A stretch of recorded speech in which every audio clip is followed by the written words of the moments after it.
try to do some segmented turning today. First, I'll show you a few pieces that we've done. Here's a nice vase. Most of them we have named. This one's the Steve #1. I designed this. Michael says you got to design something, so I designed it. He says, what you going to call it? Steve #1.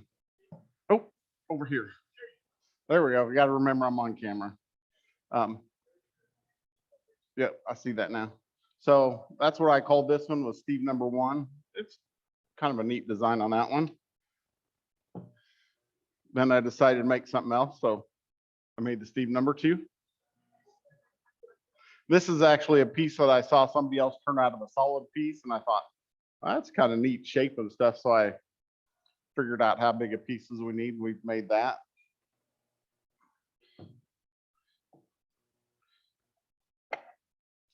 This one is a flat vase. This I was digging through the pattern drawer in Michael's garage, and I said, what does that look like? And he didn't know, so I cut one out, and this is what I decided it looked like.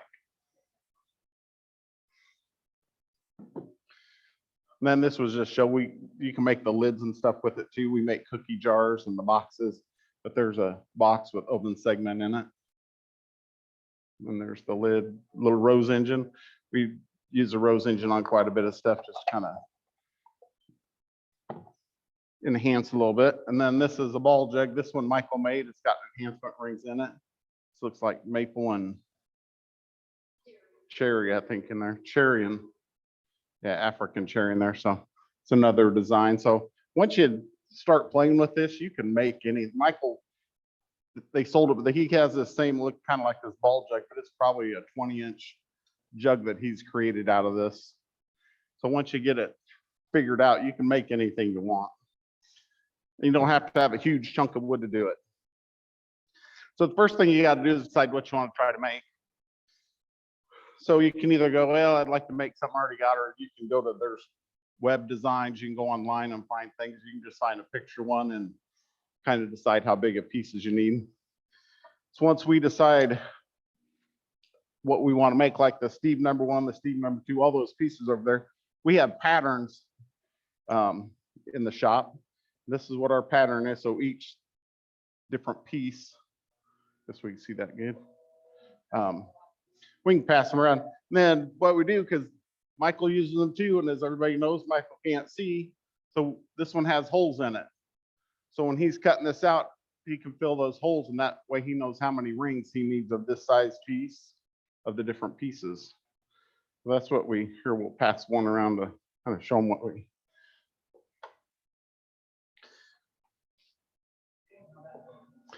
Yep, I'm going to get the sled out here next. So we have this sled we cut all of our pieces on. So we take our pattern piece. Of course, this is, you can see the bottom. It's got the slide, so it slides on your saw. You get down here. There, that works better. So it's like, you know, it goes on the miter slide of your saw. Let's go to the top, probably. Then yeah, like that. There we go. Then what we have is this little index board. We put that in the saw kerf on our sled here. We set our piece up against it, and then this is a stop. Tighten this down. Let's pop this out of the way. Tight. It's easier when it's on a saw, I'll tell you that. Put that back. So that's going to cut this size of piece that I'm looking at right now. What we do, we have our stock already prepared. It's 2 inches. Usually it's 24 inches long that we start with. This is just a short piece I brought for the demo. So we'd put it in there, lock it down, run it through our saw, and that would start, like this is a fresh board, that would start our angle. So that would be a waist on this edge. You flip this board over and slide it all the way to your stop, cut it again, and that's going to cut this piece. Cut it, you flip it again, cut it again. So you just keep working your way down the board. There's virtually no waste on a piece of board when you get it. So anybody have any questions about any of this so far? Okay. Yep, this is for a 16-piece ring is the angle on this. I don't think I said that, but yeah, we make our stuff with 16 pieces. So if you want to make more or less, you would just have to change your angle. We'd have to change the sled a little bit, but the sled does adjust over here. We don't mess with that, but 16 pieces is enough. So we cut all of our pieces, throw them in a ice cream bucket.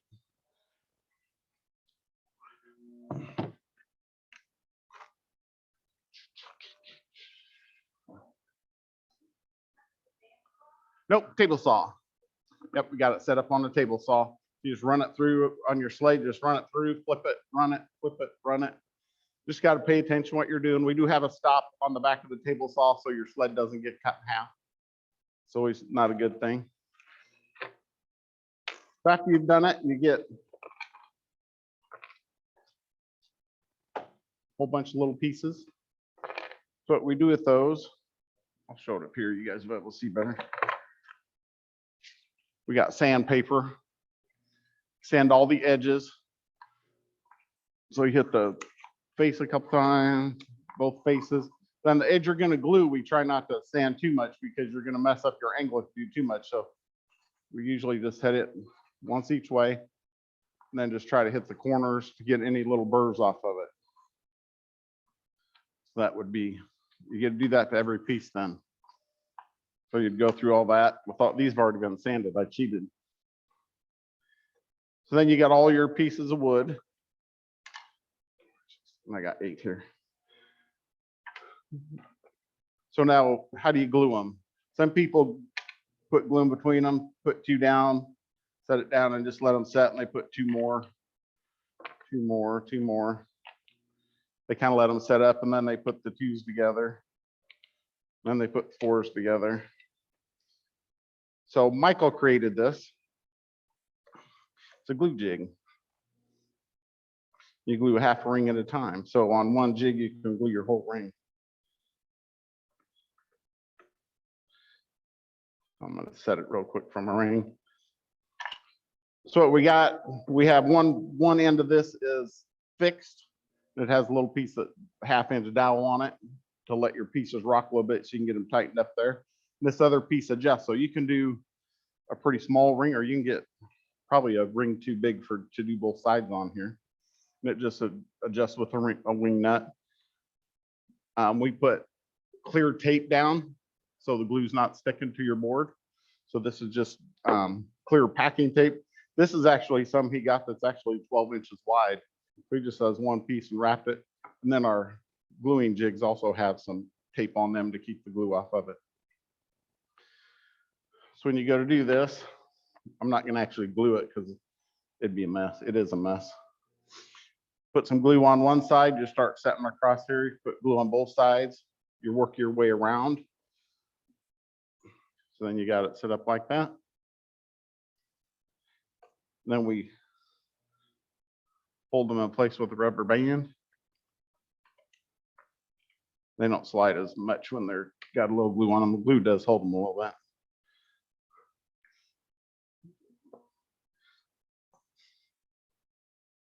And we put a couple rubber bands on it like that. 2 or 3 rubber bands, it depends on what you're doing.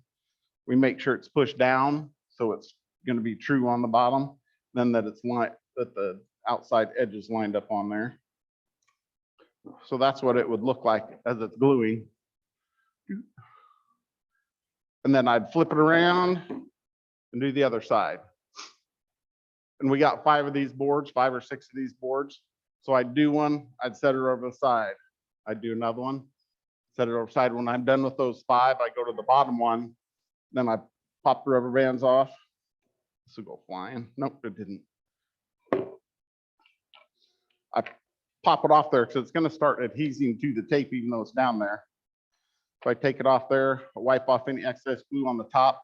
Then I just set this over the side and let it dry. Then I just wipe my board off with a towel or something and it cleans it right up because we got that tape down.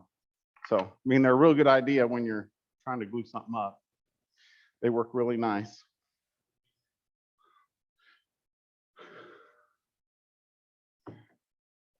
Any questions on any of that? Oh, my hands are flying up.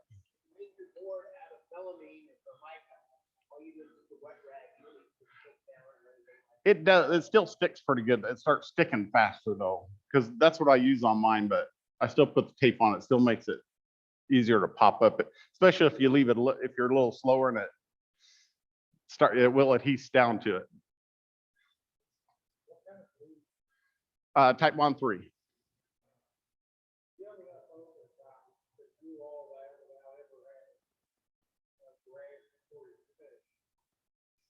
To do what now? It's starting to set by the time you get done gluing up 5, the first one's starting to set up pretty good, but it's still. No, it pops off pretty easy. And then when you get done with that, you pop that one off, re-glue it, and then grab the next one. So you can just keep a whole cycle going. Takes longer than you think though. Is there another question? All right. All right, so we got them off the board now. So then you pop them off the board, you're gonna have 2 half rings.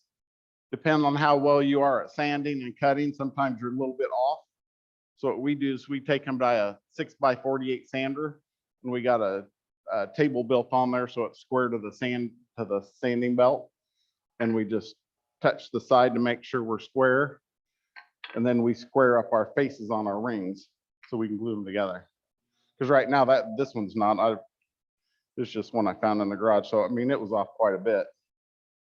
Typically they're not off that far, but it just, like I said, it depends on how well you are squeezing your glue, how, who sanded, how well it got sanded.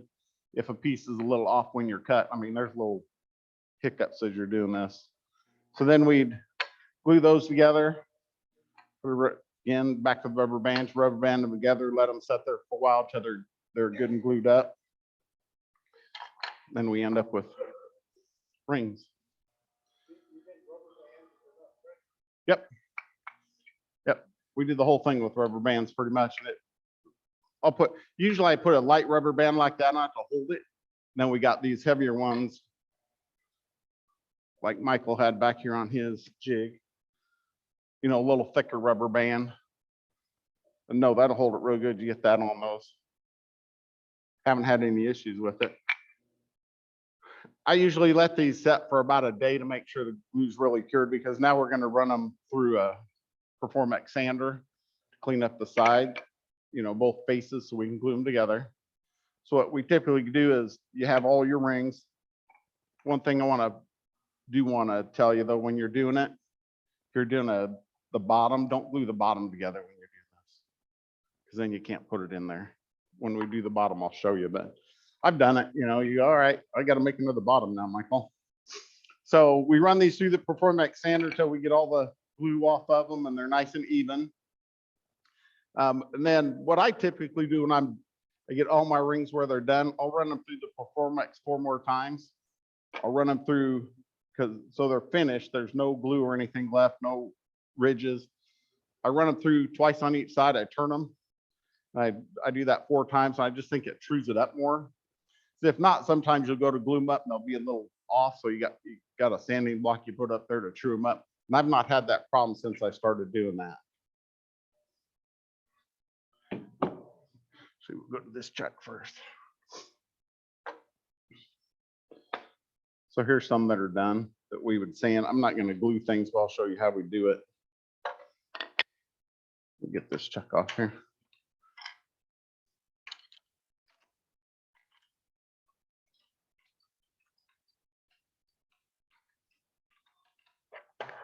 We do use the lathe as to glue things up with. That's why when my wife asked why I need more lathes, I thought, well, when I'm gluing stuff up, I can't turn. So I need another lathe. It worked for Michael. He's got 3, so So what I did, I didn't show you that piece for it. One side, this is going to be my top. So I need to be able to grab that later on to hollow this part out when I go to finish it. So I put it on the lathe and I've made a 2-inch hole in there so I can grab a hold of that with my chuck or recess in there. So I'm just going to chuck that up. With that one, I got a 1-inch chuck. Sometimes you use your cold jaws, grab from the outside. I've done that before too. Then what I usually do before I put any glue on it, I kind of put my piece up there and make sure it is going to match up. Once you got the glue on it, it's too late. So that one looks good. So I would put glue on my face, and I'll put glue on this face. Just use that, and then I would just move it around a little bit, make sure my glue's got a good tight in there. I line up my joints where I want them in the center, and then I would just crank on this, get it good and tight. I always have a piece of cardboard under my piece, so when the glue drips off, it's not getting on my lathe. And then I'd wait for that glue to set up, give it, 15, 20 minutes, and then I'd come in and add my next piece. Just keep stacking them on there. Usually when we're doing something, all three of these pieces that kind of have a shape to them, we glue the bottom half, we glue the top half, and the center we don't glue yet. And that would be true on all these except the little littered box. That one we glue the whole thing up. So that's how we glue them. When we're gluing those, depends on how big your rings are and how big your hole is. There's different, this comes with your chuck, so that gives you a little more area to hold it. And we do glue some bigger things. We got some cookie jars and such. So we built these cones that screw on your thing. Yes, sir.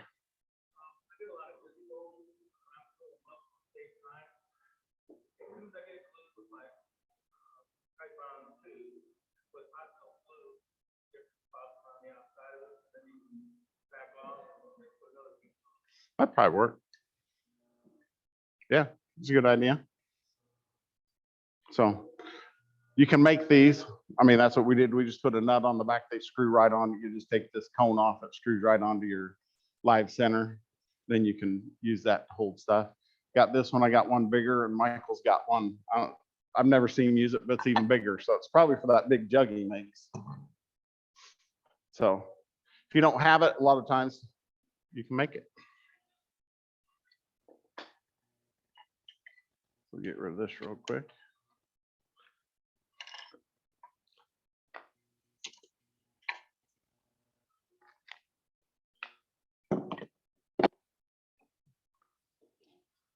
All right, I mentioned the bottom. We do the floating bottom. Here's one I already fit one in. So the bottom does, this one, it's just hose clamped together so we can see it. But it does have a little movement in there.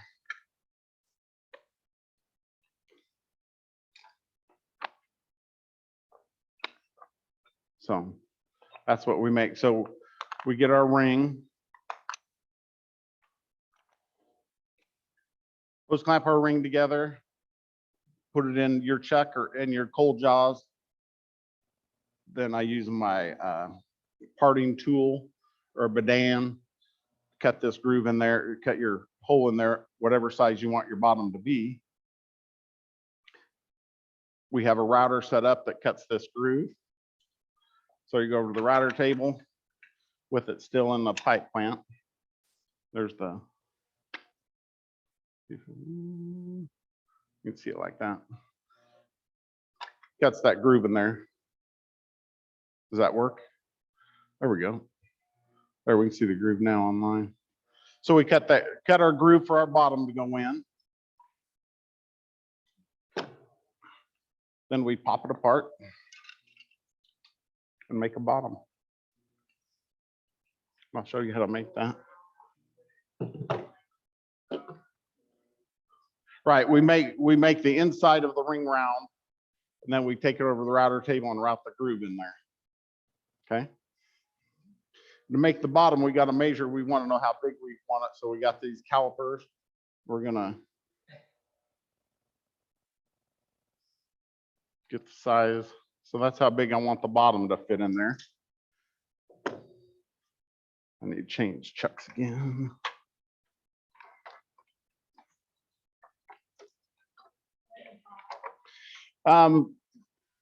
Expansion and contraction hot and cold, the moisture, it won't pop. Some of the ones that put solid bottoms on there, you stand a good chance of different moisture levels. It'll crack it. It'll either crack the bottom or it could crack your piece. Oh, there it is.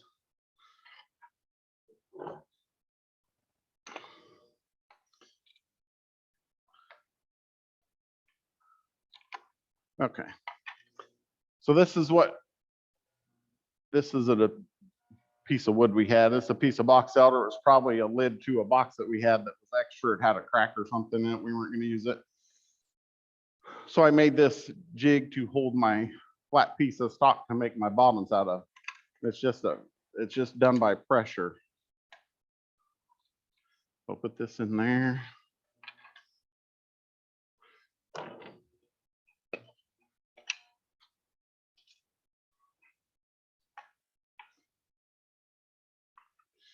That's just a little piece of wood with a little cup in it to hold your piece in place.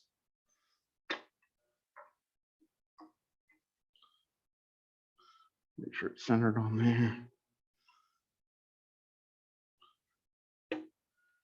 A little much.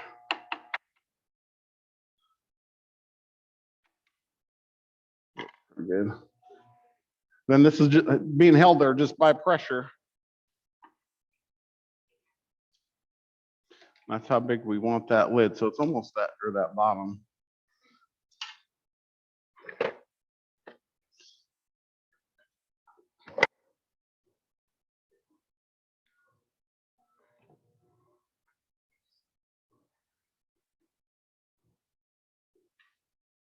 I'm going to just use my bowl gouge here to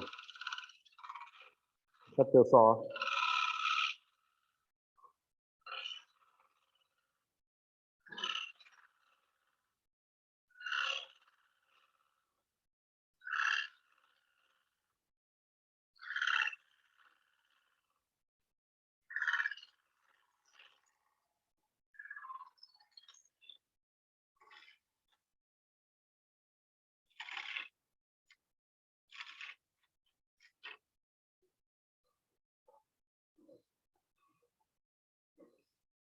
All right, we'll see how I'm doing.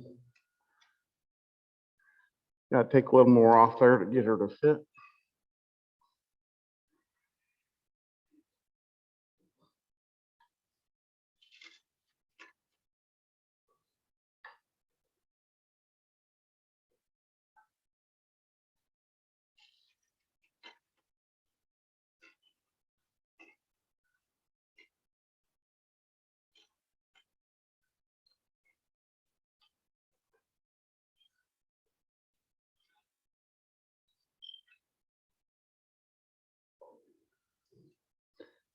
Had to just the height of my tool rest there.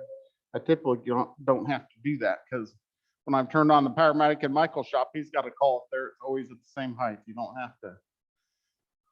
Some of the things you get used to.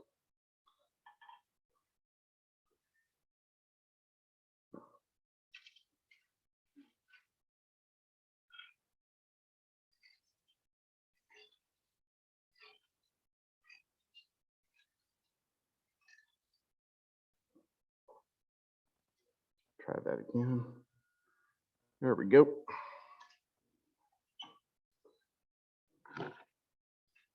I'll just hit the edges with a quick piece of sandpaper.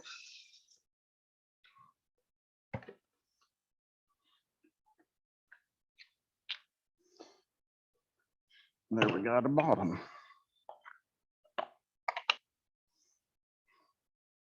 So then you just put some glue on both sides of that, slide her back together. I just put the hose clamp back on it. I mean, you could do it with rubber bands again, but you already had the hose clamp set in there, so I just use that. Then you do the same thing on the bottom. You'd start adding your sanded pieces, start stacking those to get your piece all centered up. When you get done, you got the top half, the bottom half. And some of these we get fancy, we put the rose engine on the bottom. So you have to do that when it's at before you start gluing rings on it. So then this piece is ready to start turning. So I'll show you how to do that.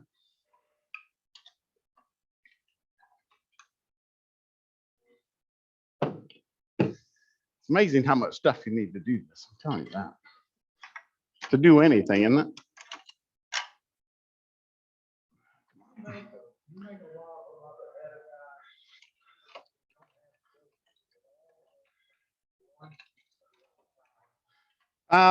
Yeah, usually we cut a few out. I cheated on these. I did a demo for our local club there. I don't know, it was last year sometime. So you need a whole bunch of them at different stages. So I left them that way. So I thought, I might do this again instead of recreating the wheel. I'm just gonna save the pieces from it.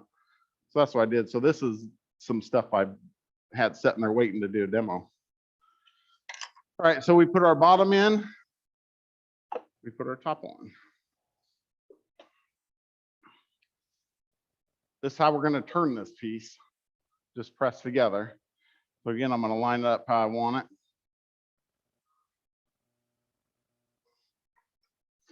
Crank it down. Then we're gonna turn it to the shape we want it. So we don't glue it together till we've done the outside and the inside.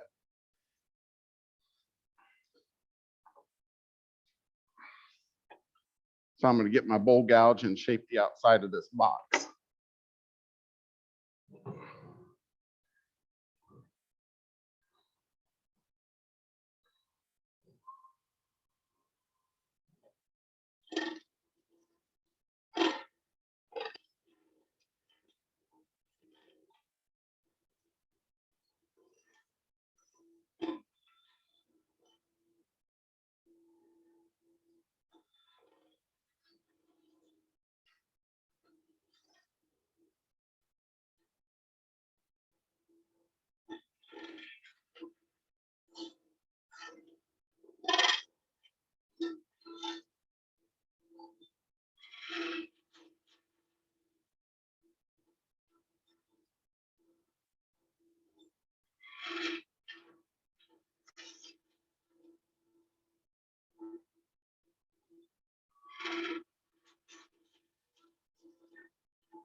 So that's what you do next is just turn.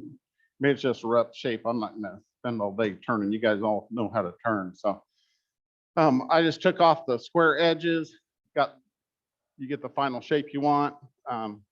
Say there's that one over there. I mean, that has a little different shape to it. There's this one that we're going to go to next. See, we got a whole different shape to it. I mean, you can make it any shape you want. It's yours. That is one of the advantages when we make these. We do use 2-inch stock, so you got a lot of room to play with designs. Because I got a lot of wood left in there. I mean, I can make it a lot smaller, make it a little flatter.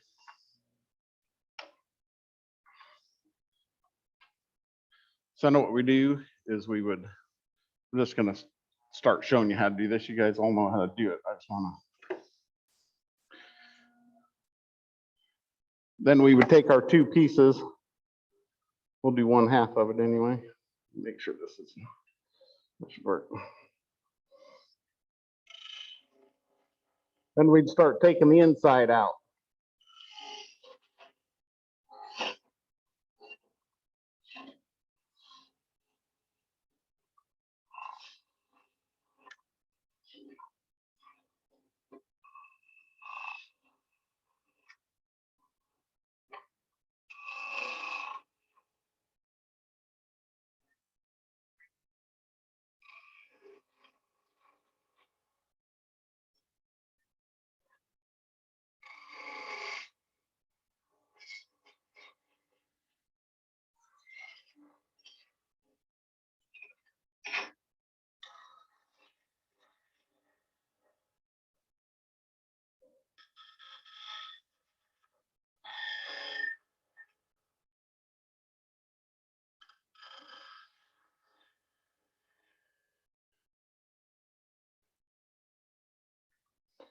The bowl thickness, I mean, you can make it as thin as you think you can get away with.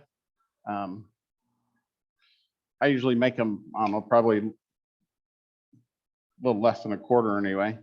One thing when you're doing the 2 sides, this is where your pieces are going to join together. We kind of leave a lip in there. When we're turning this, we kind of cut in.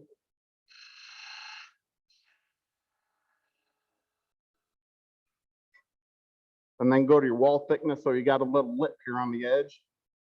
And the same thing on this side. So when you put these together, when we're all done and we're going to glue this together, you glue it. Then you're going to go in here with the tool and clean that up. It's easier to take off a little lip, you know, where you got a bump, than if it's concave in, you got to take a lot of wood off. Where this, you just got to reach in there and just kind of true it up a little bit. Makes it a lot easier, little better seam in there, especially on something. This one's probably going to be small enough you really can't reach in there, but I mean, some of these bigger ones, people go in there and look and feel, and just a little tidbit there that might help you. So you would just continue to hollow this one out. You do the same thing on this, hollow this one out. You'd leave a little meat up here at the top because you have to leave your recess in there to glue it up. And then once you have these both hollowed out, put a little glue on this lip, a little glue on this lip. Again, just glue it together, line your pieces back up. A lot of times when I do it, I'll put pencil marks on there so I know where I had it when I did the first time. Let it glue it up, make sure it's good and cured, and then we finish it.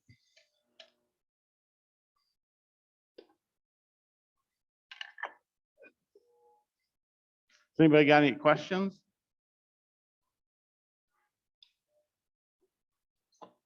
None this time. All right. I had a good teacher.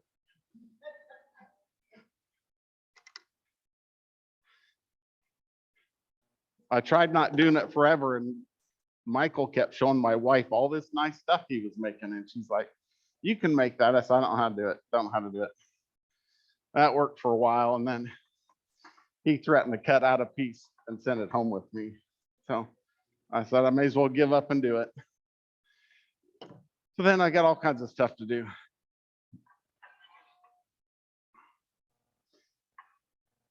All right, so this piece, I already hollowed it out. Yeah, well, actually I did it yesterday. I hollowed it out. I glued it together, so we're ready to finish it. So again, you still have quite a bit of meat up here. I mean, I got probably good between 1/2 and 3/4 inch on this top that I can play with.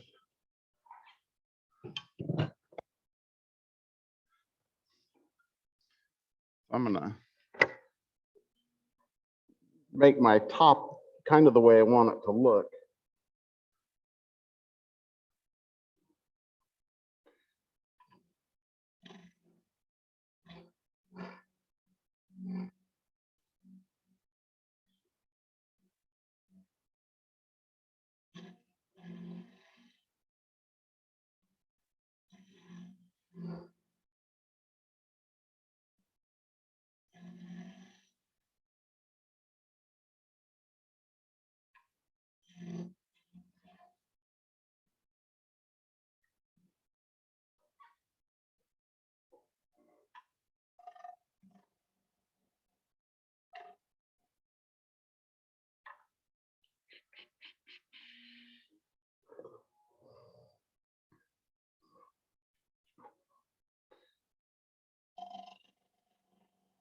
Use my parting tool and get some of this out of here.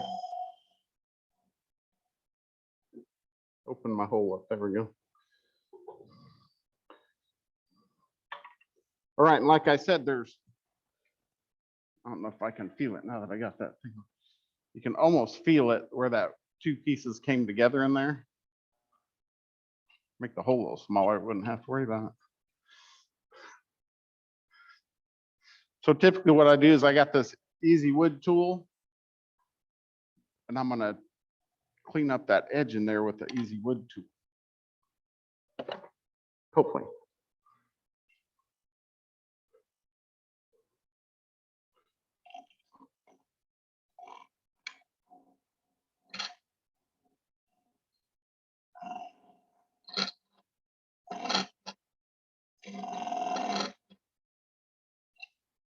Doesn't take a whole lot sometimes. You can use different hollowing tools. Some people set up their Jameson or their Trent Bosch, something like that. We've had to do it on some of the bigger pieces. On this one, though, I typically just use this. But actually, it was a good fit to start with. So that's all you got to do is get in there with something. Like I said, you can, if you got Trent Bosch system or Jameson, something to a little more stable. This sometimes, I mean, you're going in there, you can't see anything. You're just kind of feeling and guessing and, you know, just kind of using your tool to figure out where you're at inside of there. So now I got a thick lip up here.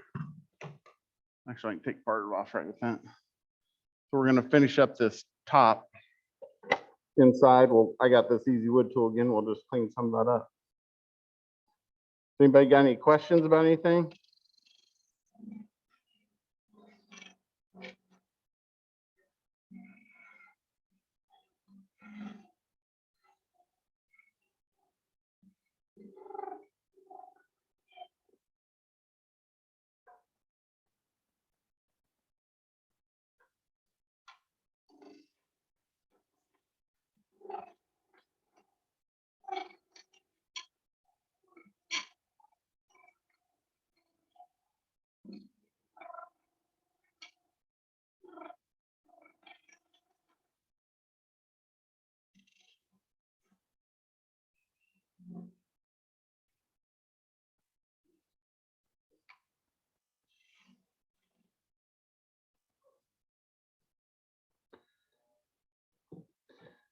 Then all you got to do is sand it.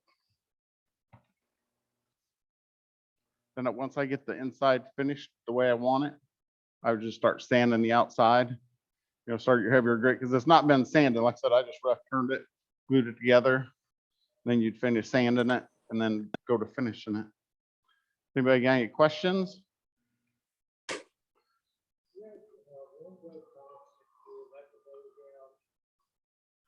Yep.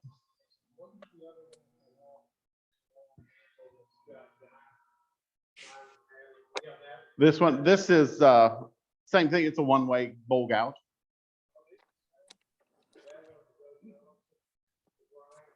Yeah, all mine have the same grind, and it's whatever my machine got set at. It cuts really good, so I put them in there. I don't move it. Actually, when I started turning, that was one of my biggest things I worried about. I'd almost rather go buy a new tool than try to ruin the one I bought. So same grind. This is what, 1/2 inch? Yeah. So then I start again, you know, Michael was a bad influence, so don't hang around him. But you go over to his shop and he's just like, "Geez," I said, "How do you do that?" He said, just sharpen them. It's just steel. If it's wrong, sharpen it again. So I'm like, okay. And now, you know, and sometimes that's all it takes. You don't have to worry about if it's this guy's, that guy's, or a 40-20 or a Jameson. It's just sharpen it the way you want it sharpened, and that works for you. I mean, that's the main thing. It's got to be something that cuts for you, because, you know, if it doesn't cut for you, it doesn't matter whose grind it is. Any other questions? Yes, ma'am. Yes, that's a carbide. Easy as a carbide. That's these. Actually brought 2 of them because sometimes I got the Halloween one also. Sometimes it takes that little bit of a corner to get in there. But I just found that the carbide, when you're just touching the inside, is easier to use with when you can't see it. But yeah, those are a couple. That's about these come in handy. Carbide do come in handy every once in a while.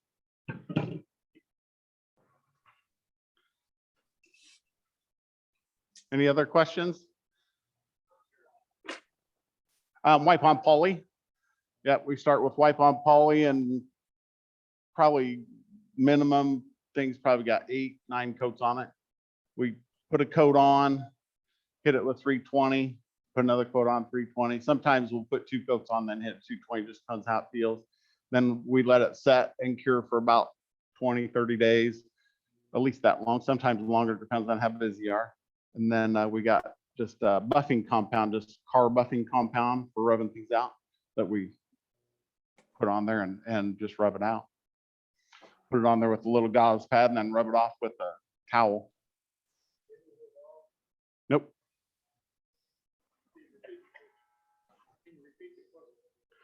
What kind? Oh, do we thin the wipe on poly? Okay, I didn't know whose question. Go, which one? Yeah, Ken want to know if we thin the wipe on poly. I don't know if we use it straight out of the can. Yeah, I'll put a few coats in there.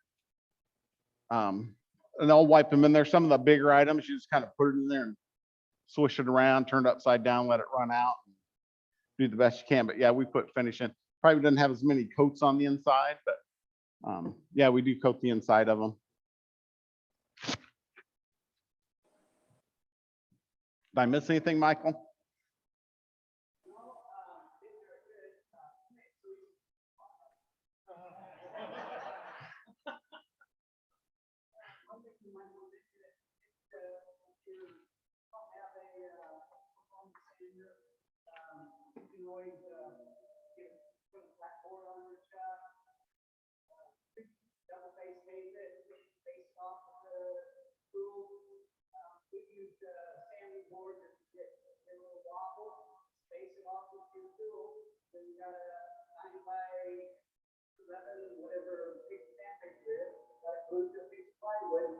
Hold on there and turn your leg on slow.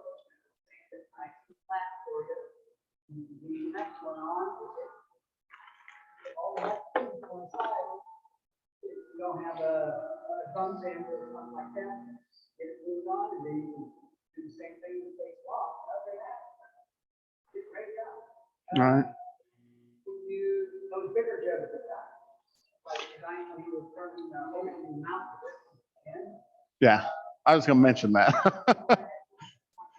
Nope, you're good. No, when you're turning, this one's probably as tall as something I would try to turn. Just putting it on there. Any other time you need to get a steady rest or something to hold your piece, because you start turning start trying to do that with this piece, it's gonna fly.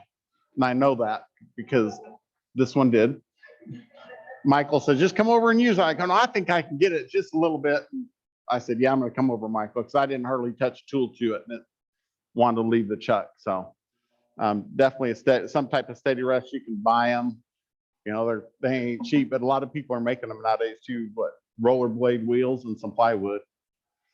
There's something to hold it on there while you're turning it. And we use that on probably these other three pieces, the bigger piece. These smaller ones, you can, with a little finesse, you can turn that mouth out of them and be just fine. But get any bigger, it just wants to leave the chuck. So.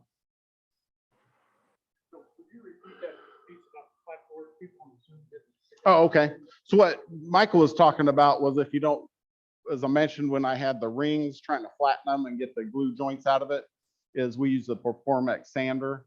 What he was saying is you can mount a piece of board either to a face plate, put sandpaper on it, sticky tape, stick your piece on there,